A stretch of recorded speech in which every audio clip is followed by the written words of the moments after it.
In this interview, I'm sitting down with Southern California-based photographer Ken Lee. This one is all about the art of seeing.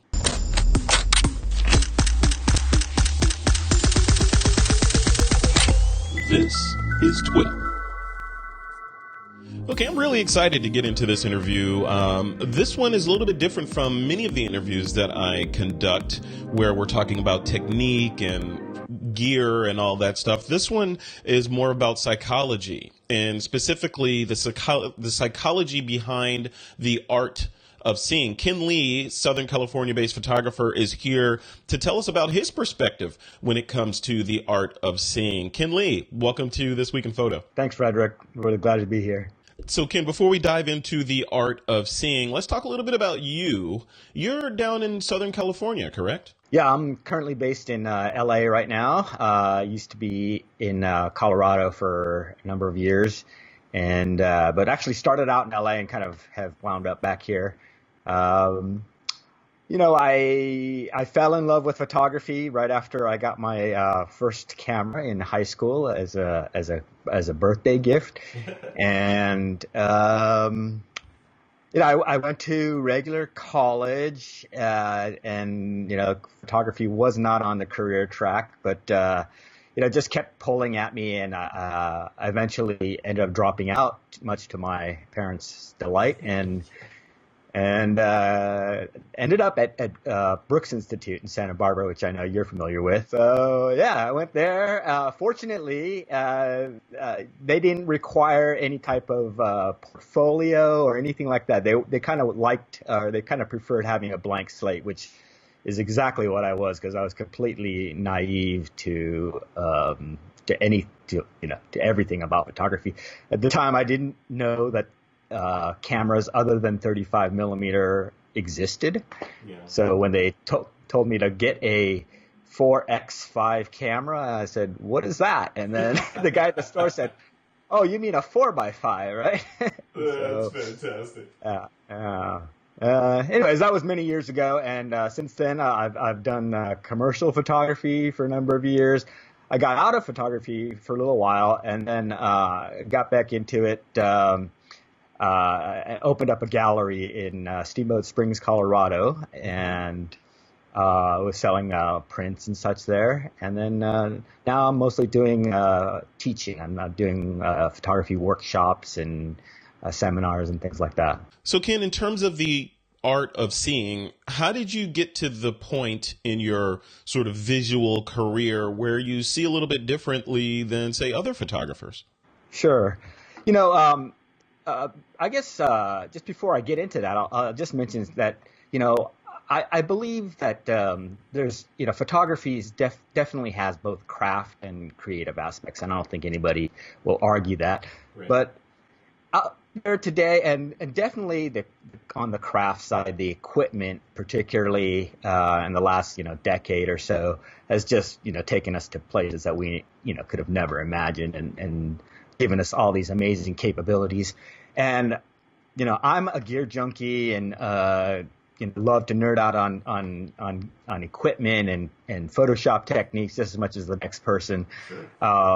But I think there's just plenty of that out there, right? You just can't, there's no shortage of Photoshop tutorials or equipment reviews. And I think just, the other side, the other half of photography, as I like to call it, has just been kind of given short shrift a little bit. And I think a lot of that is because people kind of feel like, well, yeah, creativity is important, the photographer's eye, all of that. Nobody's going to argue that these things aren't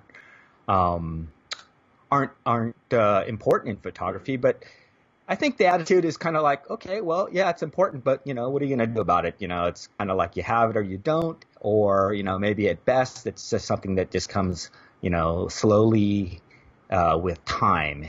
Yeah. And from my own experience, I've learned that that's not true, that creativity is more of a muscle than a talent, and that a photographer's eye is something that you can learn. And for me, I learned it at Brooks. And it was, for me, there was literally an aha moment. There was literally a specific time time where, it just suddenly dawned on me and I got it. And, the Moments. skies. Yeah. Yeah, it was. And just to kind of give you the brief rundown, there was the Brooks is a very technical school, and they really didn't talk about, the creative aspect at all. You were kind of left to figure this out. But I had one teacher who had a really great reputation there. I was super looking forward to taking his class. But before that, I had already been, 2.5 years into a 3-year program, and I was starting to wonder if I'd made the right choice because, I was doing fine in school and my pictures were, fine technically, but I knew deep inside that, they just weren't inspiring. They weren't nearly as moving or powerful as images that had gotten me into photography. And, I thought maybe I just don't have the talent, maybe, I love photography, but photography doesn't love me. I was really getting, having some struggling with this. And so I signed up for this class, and the first thing Harry tells us to do is get this book called Drawing on the Right Side of the Brain. And it's a book about learning how to draw. And me, along with just about everybody else in the class, said, what is this? Why are we wasting our times learning how to draw? We're all serious photographers here, and, we're paying, not a little bit of money here to go to the school. Yeah. Anyways, he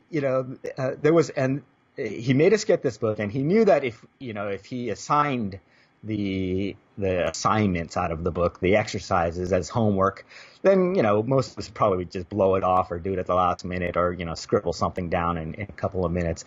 And so he made us do these assignments, these exercises in class. So, grudgingly, but I had no choice because he was literally walking around looking over our shoulders, watching him do these drawings. And the first one was this: we had to copy a drawing that was presented or that was printed in the book upside down, and we had to copy it. And 30, 45 minutes, of doing this. And I turned my paper right side up at the end of the exercise, and I was just stunned. I was, it was by far the best drawing I'd ever done in my life. Really? And see, Ken, that's amazing. So just by turning the image upside down, you were able to create the best image you've ever created. What was it about the inversion that made you able to create a good drawing? Right. That was what I couldn't get out of my mind. They're like, why should it make a difference? Right. I'm definitely one of these. I think, by the time you're 6 or 7 years old, if you have any talent in the drawing area. You look at the other kids' drawings and you look at yours and you realize, okay, well, that's not my field, So I was definitely in that camp and never considered myself an artist, never thought of myself that way. But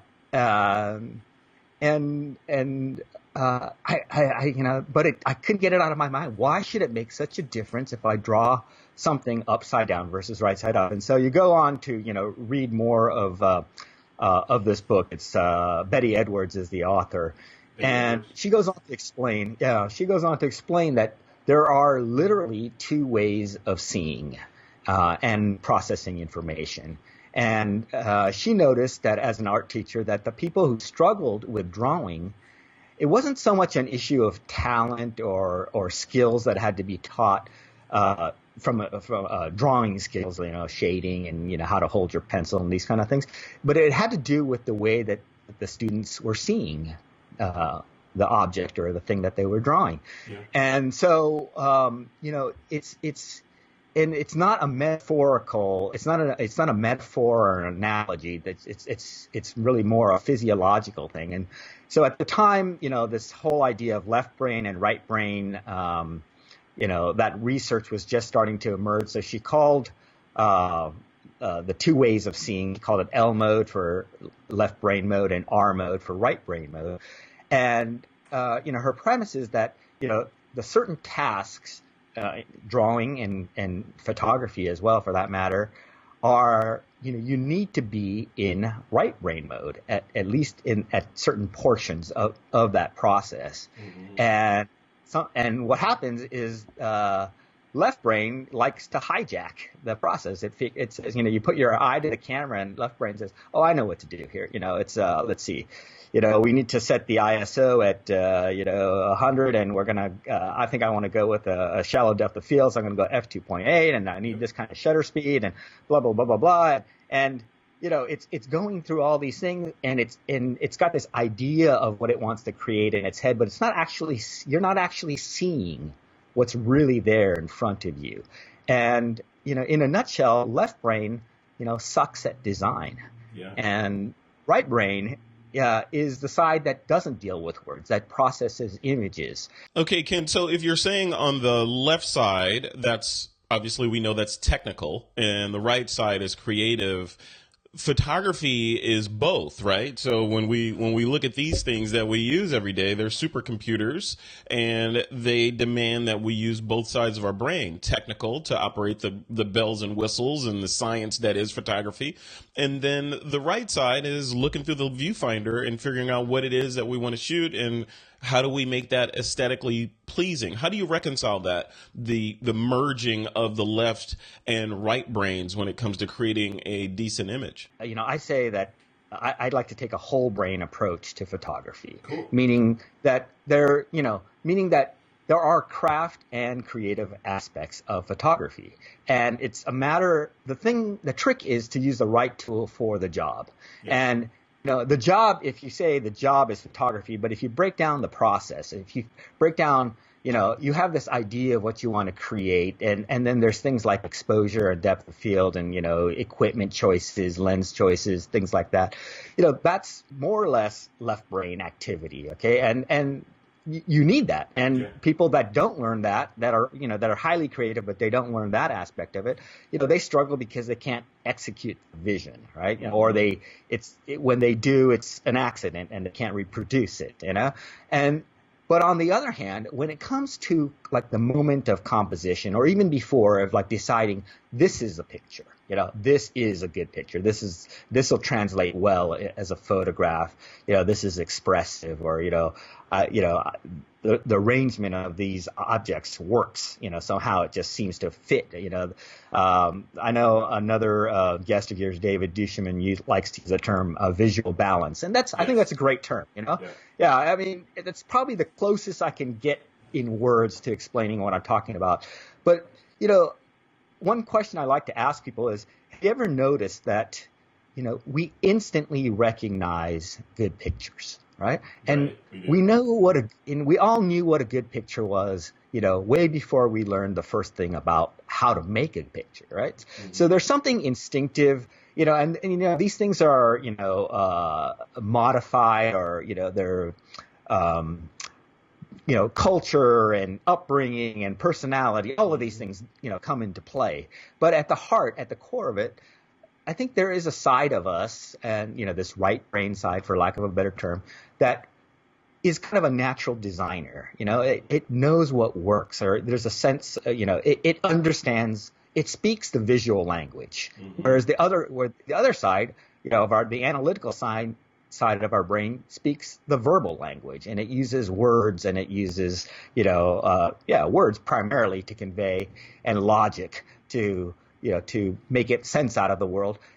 On the other hand, the other side of our brain, or the other way that we think, uses images and feelings and emotions and ideas as its vocabulary. And so, at that moment when you're deciding, is this a picture, or this is a picture, and then, specifically when you get to composition, you're trying to decide where exactly in the frame things should go. And is it better over here, or is it a little bit better, this way or that way? Yeah. That's when you really need to be using R brain, right brain mode. R mode, as Betty Edwards called it. I call it C mode for creative mode. Mm-hmm. And just before we get too much further, I want to, throw out there that the people that do brain research, the neuroscientists and so forth, they cringe at this idea, this kind of popular notion that, or what this idea of right brain and left brain has come to mean in our culture. And the idea that there are left brain people and right brain people is just a complete fallacy, and it doesn't exist. We all use both sides of our brain all the time. So, Ken, a lot of people will say that symmetry is the basis of most, if not maybe all, beauty. Is that the bottom line here, that we're looking for patterns that are symmetrical in nature, and therefore that makes a good photo? You're in a field where you're using that muscle, that creative muscle, that, whether you're doing it consciously or not, you're aware of things visually, and you evaluate things, as visual data, sure, and, whether it looks good or pleasing or whatever. And so I think, I think there is such a thing as talent. That's not to say that, talent doesn't exist and that we're all created equal. There is, some people are just naturally able to do these things, or naturally good at that.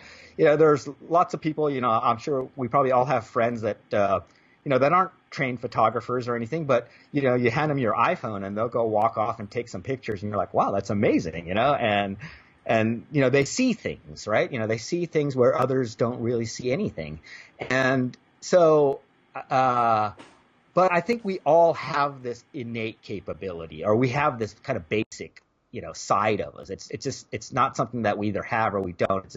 It's something that maybe that we either need to develop, or that can be developed. And that's why I like to say creativity is more of a muscle than it is a talent. It's, you use it, you practice it, and if you consciously practice it, then it gets better faster. Just like, if you were going to learn to play a sport, say golf, you could go out and just, grab some clubs and a bunch of balls and just start whacking away. Yeah. And eventually you would get a little better. But, if you have somebody to show you, the way, or, what the idea of what a good drive is, or, what you're trying to do, then you go out and practice, you're going to make more progress. So, I guess for me, the bottom line is like, this is something that didn't come naturally to me. This is something that I had to learn, I had to process, or had to practice, and I've been practicing, for 20 some years now. Sure.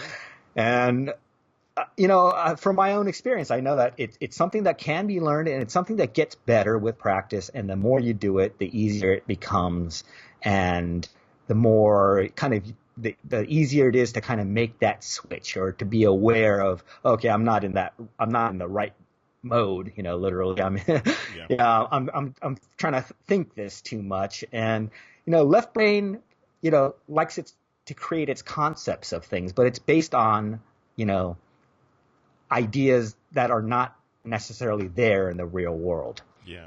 Well, how do you, if we put a fine point on this, and we think about the art of seeing, and someone comes upon your brand, artofseeing.com, they get introduced to you.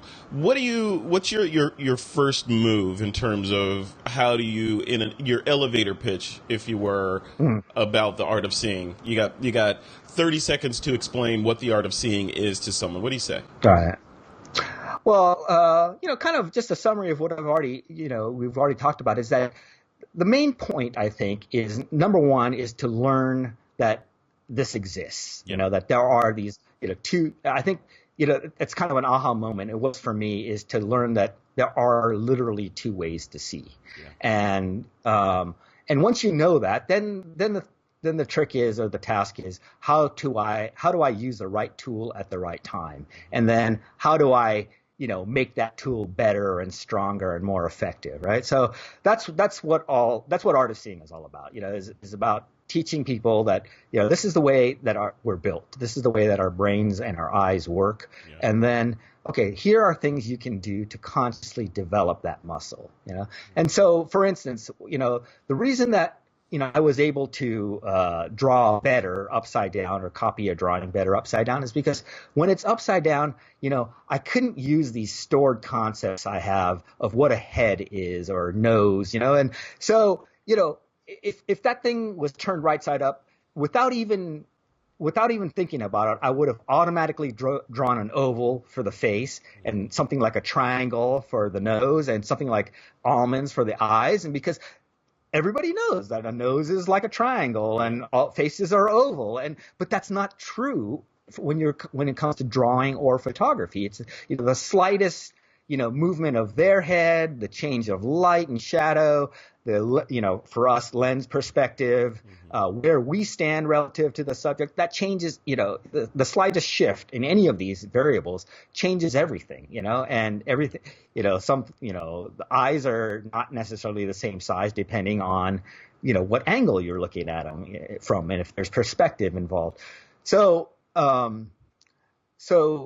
becoming aware of all of this is very important. And when it was upside down, I couldn't use these stored concepts. And so eventually the left brain just gave up and said, okay, you take over at right brain. And right brain said, hey, no problem. I see this line that kind of curves down like this, and I see another line that, that intersects about 2/3 of the way down. And then there's this other shape that's kind of, and it just looked at what was there, and it didn't try to name it. It didn't try to categorize or classify or, put it in its little cubby hole. It just saw what was there. And so, how do we apply this to photography? That's what we're trying to get to, right? Yeah.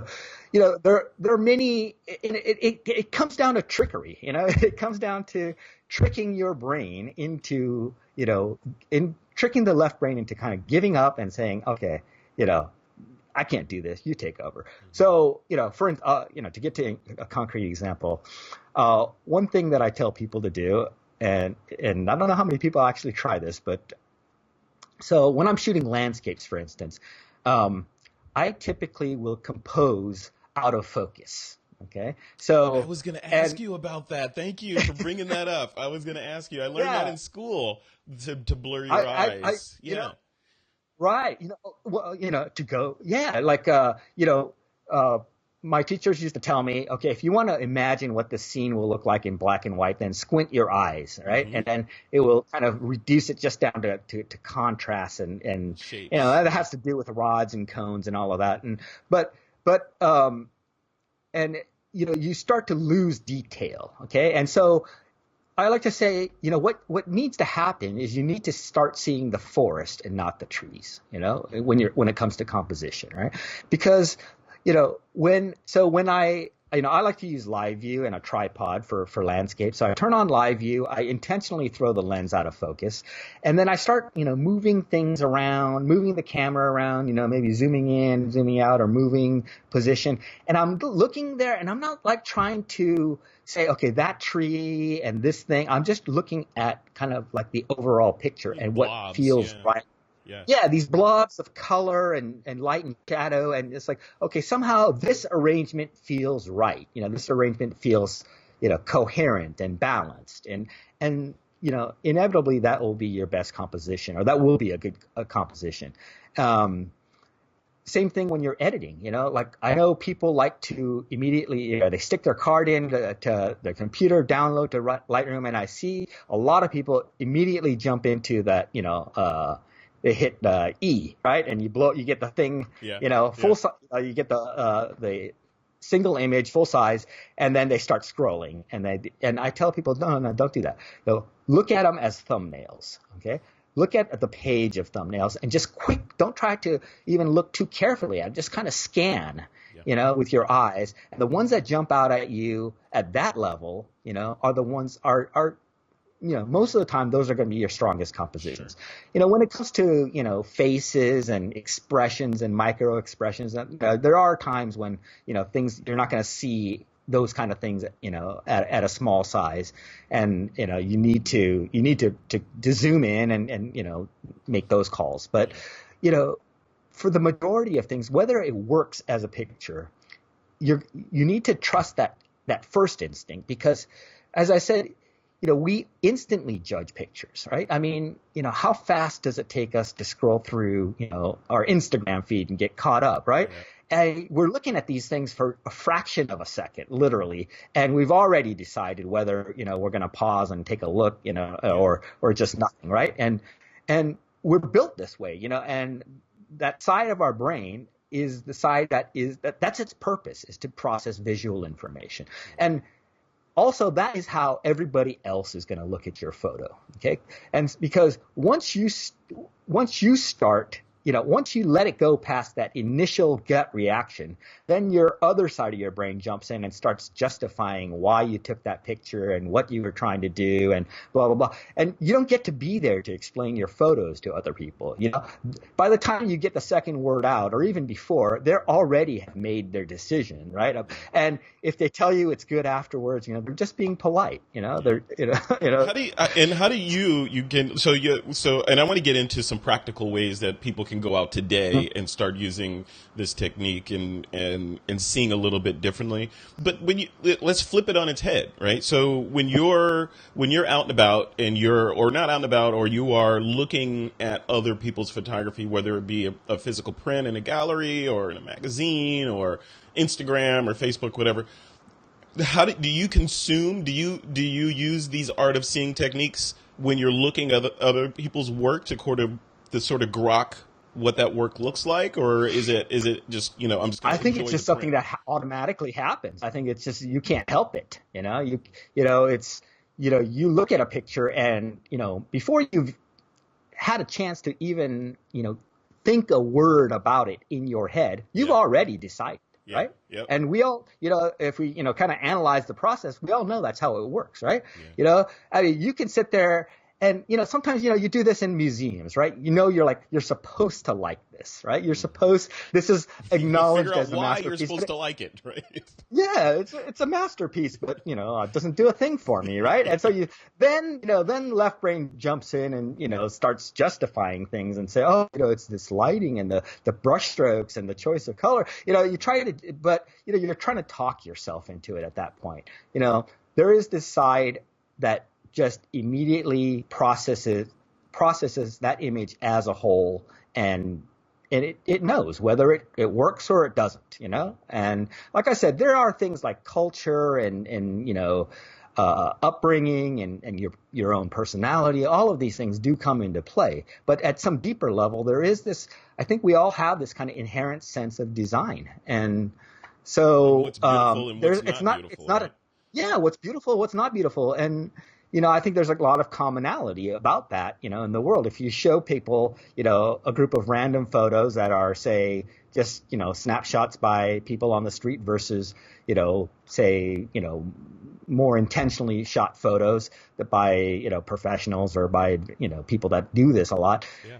Those, and you ask them which ones are the good ones, you ask, people, randomly, and the cream will definitely rise to the top, and, it's proven, by Instagram is the best, the best Absolutely. Pictures get the most.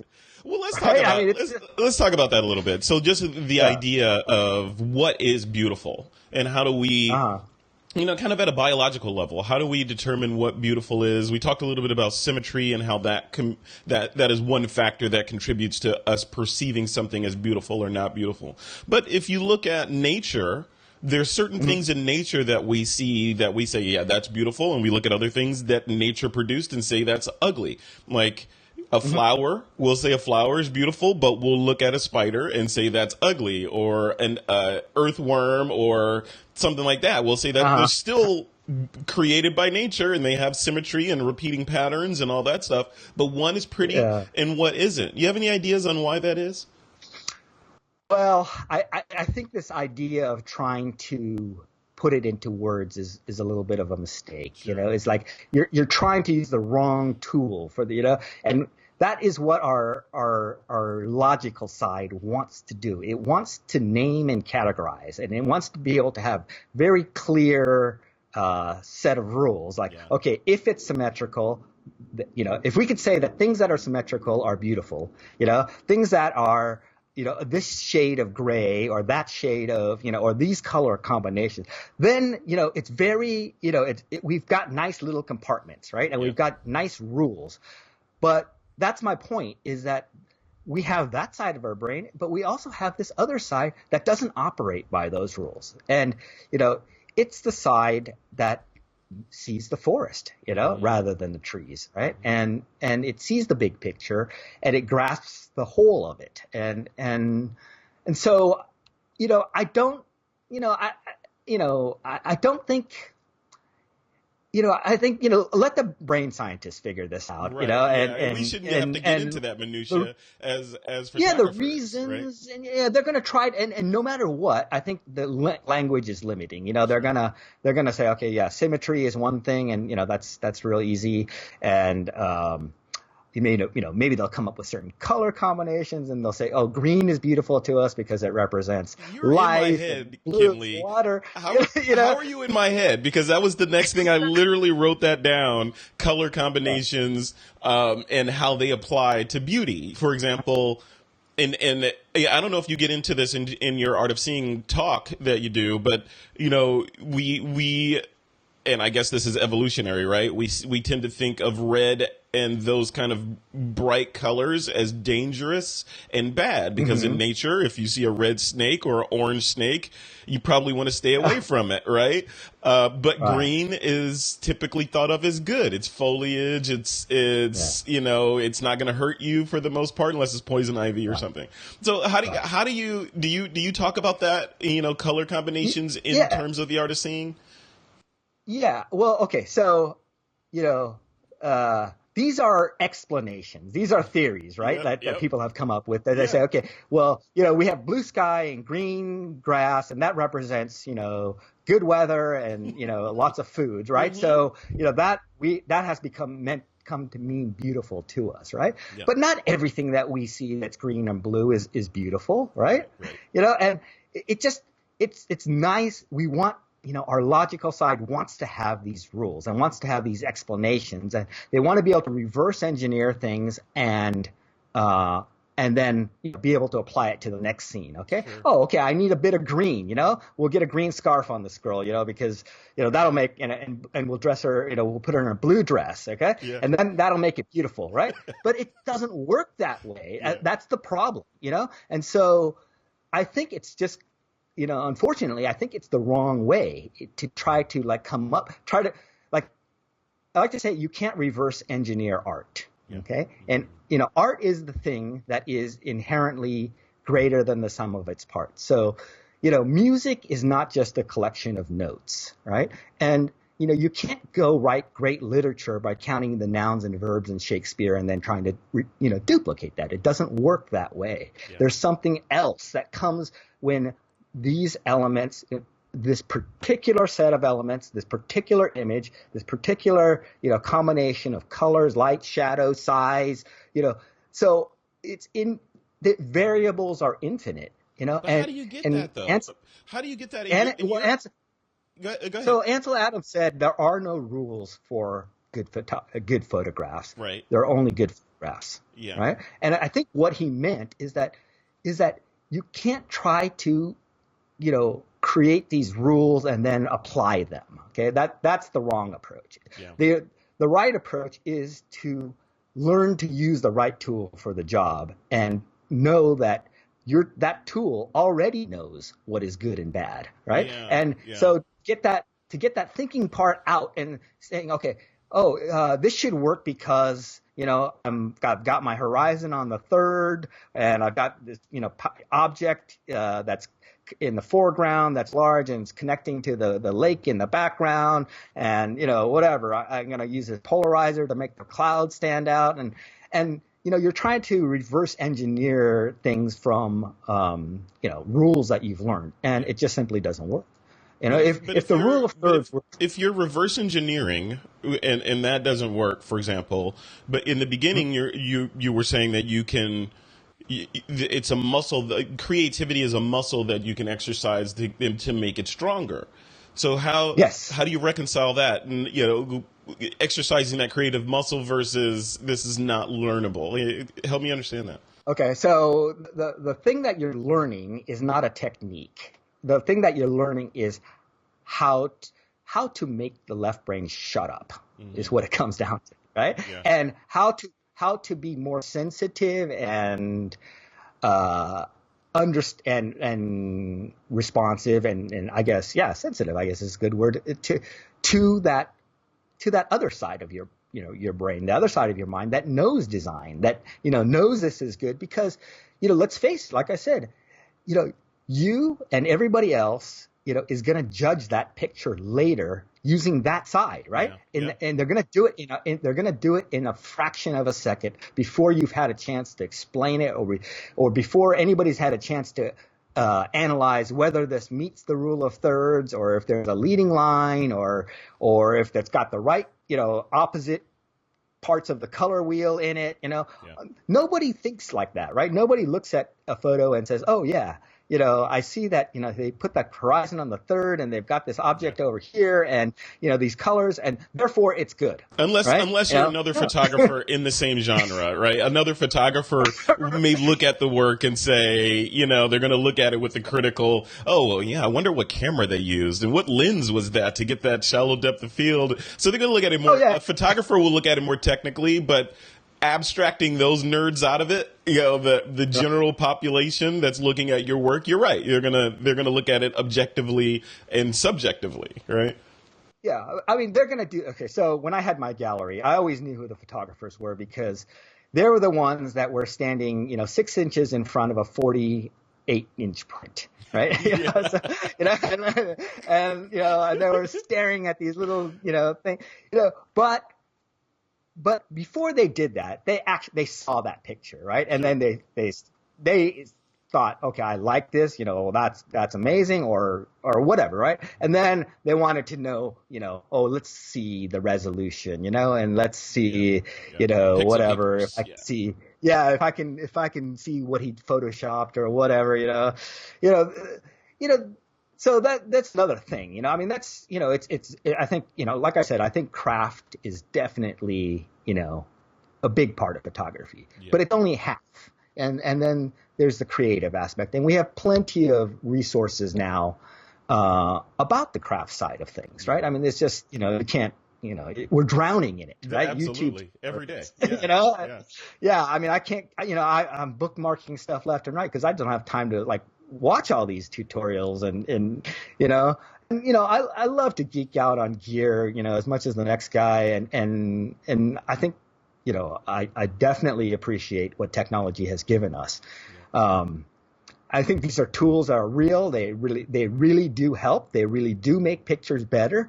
But then there is this other side, that is important as well. I think it's huge. You hit on something. I think in a lot of ways this is huge, and we don't really, we've been kind of high level and ethereal in discussing it. But I want to make sure that people hammer home, that you hammer home that this is important. This is well, this pilgrimage that you're on, helping people see differently, is important, especially in this age of deluge of information and oversaturation with YouTube and all these other sources coming at us. This is a refreshing sort of departure back to just thinking about photography versus geeking out on the latest sensor, the latest technique, or cinemagraphs, or whatever, right?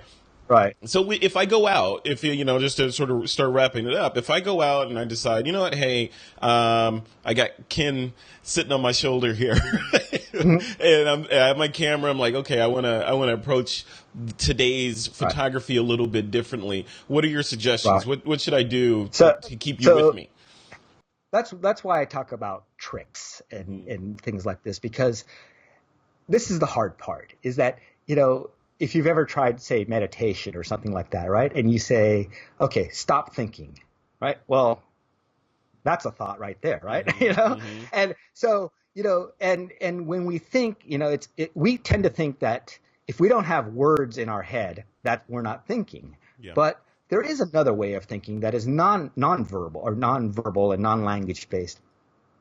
And so you need to do little things that are, techniques and such that kind of trick your brain into using the right tool for that moment. Sure. And I guess, we've kind of gone over this ground a bunch of times, but maybe the best way, best resource I can point people towards is on the front page of my website, which is artofseeing.com. There is an ebook you can download, which has, and it's called Shifting into C mode. Okay, so shifting into C mode. Okay. Yeah, it's right there on the front page, and it's a free download. And so it's got maybe a dozen, 15 of my little tips and tricks for for I'm going to your website now to look at it. For making it's what you're trying to do is change your mind state. Yep. Right. And when you try to do it consciously, it's hard to do, and so I say like the seeing is a practice in the way that meditation is a practice, but it's also a journey in that it's not something that you get to and you say, okay, I've done that now. It's just, it's something that you're going to continue to work on and develop and, fine tune, for the rest of your career, for the rest of your life, as long as you're taking photographs. Yeah. And, it gets easier in the sense that you learn to recognize, oh, this is my other brain here talking, and I need to get that thing to shut up, and I need to look at the image. You can do things like, look at look at all the corners and edges, and of your frame, right? Pay attention. You can squint your eyes. You can throw the image out of focus. I told you we had to buy a 4x5 camera when we got to Brooks, and I first of all, I thought these things were antiques, but but when I went under the hood for the first time, I was just like, what is going on here? Everything is upside down, and it's backwards. And it drove me crazy. And I was sitting there under the hood trying to turn my head and I was fighting it. And, my teachers would tell me, no, it's actually better for your composition if the thing is upside down, because now you're looking at shapes and lights and shadows. And isn't that what composition is, right? It's the arrangement of shapes and lights and shadows and colors. And, that's all that composition is, right? And so seeing all the detail of what these things actually are, that's his nose, that's a microphone, that's whatever, actually gets in the way, and not so, you want to see when you're doing composition, when you want to see less detail and not more, it's right. Like, we're always into this idea that we want to zoom in, and, that's great if you want to get fine focus, and that's part of the craft side of it. And I use that all the time too. I zoom in 10x on my live view and I fine focus. But before I do that, I figure out, what's the photo, or is this a photo, or is this a good photo? What's the best composition? And for that, I use a different tool, this tool, and I trust, it's learning to kind of trust that side of you and access and trust that, creative mode or right brain mode. That's really all it comes down to.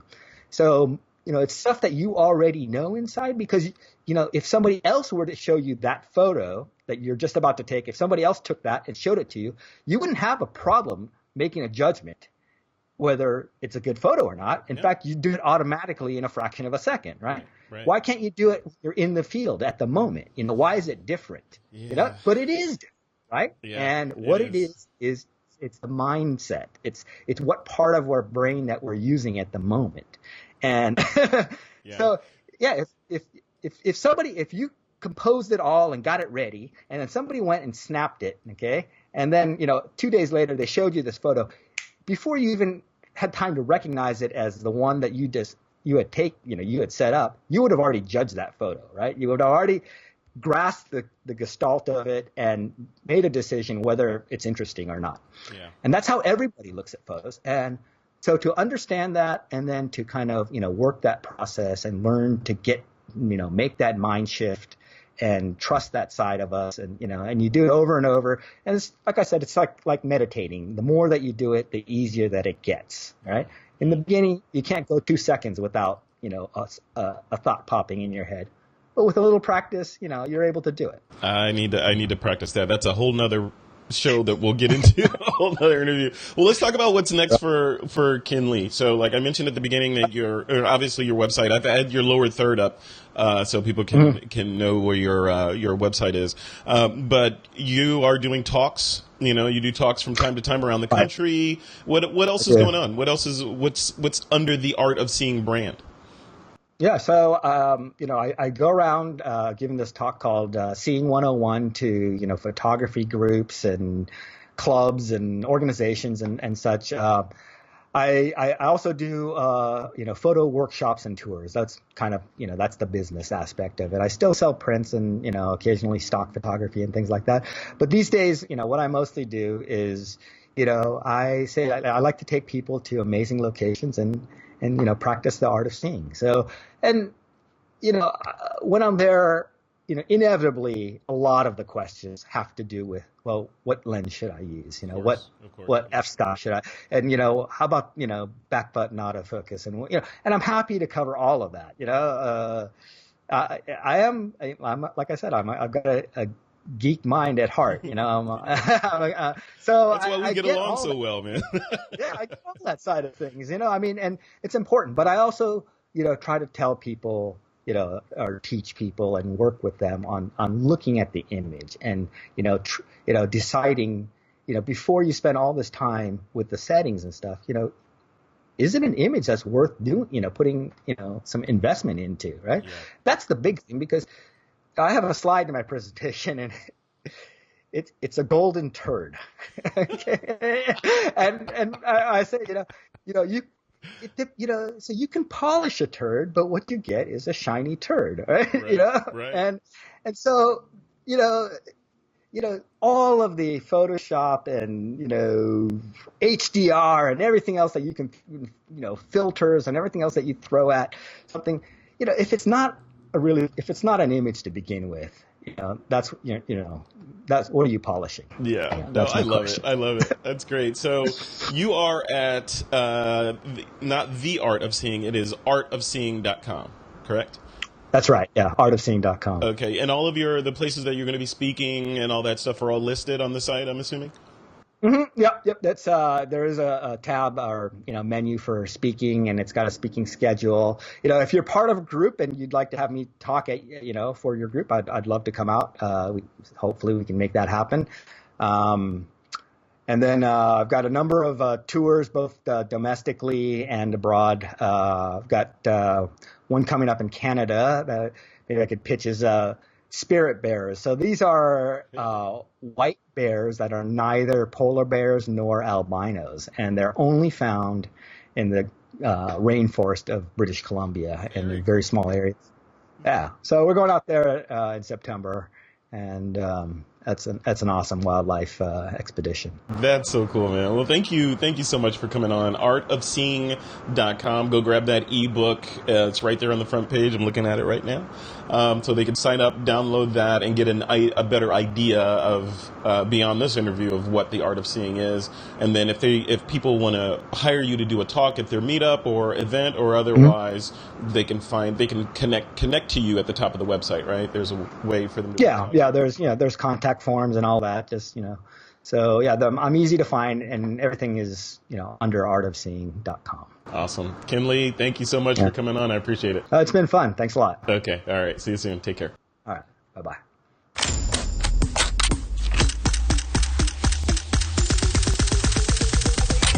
This is TWiP.